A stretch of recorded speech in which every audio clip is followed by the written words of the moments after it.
Right now we are in the Oxford Urban Wildlife Group's Boundary Brook site, which is a particularly fascinating place because it allows nature and people to rub along together. It's designed to share it. You can join up as a member of it, have access to this wonderful space. And when you're in it, you are sharing it with nature. It's autumn. We've just had the autumn equinox. We are now late September, beginning to see the leaves turning, the berries are coming out, and it is really significant time for my wonderful hedgehogs, because the hedgehogs need to fatten up as they prepare for hibernation, and they need to find shelter, a hibernaculum. They need to build the hibernation nests as well. And this is why we have the potential to do so much good for hedgehogs, but also inadvertently we can harm them as well.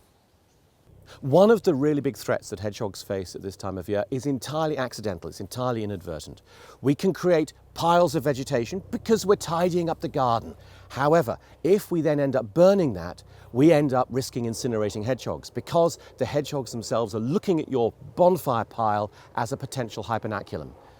See, look at this absolutely fantastic pile of vegetation. There was a time when you'd pile up vegetation like this and you think, what we're going to do with this? We're going to burn it, have a bonfire. No, we don't do that sort of thing anymore because we recognize how many amazing animals, and in particular hedgehogs, make their homes inside piles of vegetation like this. So don't burn, just build and let nature share your land. For those of us lucky enough to have gardens, here are 3 top things you can do to help hedgehogs. First of all, the simplest, make sure the hedgehog can get into your garden. Just needs a small 13-centimetre hole at the base of your fence or wall, but please do ask your neighbours first. The next one is to get rid of the cult of tidiness. Stop going around all of the borders and tidying everything up. Leave things to rot and fester away around the corners because this attracts the insects, the invertebrates, which the hedgehog feeds on. And finally, the third thing is to build active things to help hedgehogs. Log piles, compost heaps, things like that. They provide shelter and they provide a source of food as well. Then, if you're lucky, you'll see hedgehogs in your garden. As the run up to November comes, you do start burning things.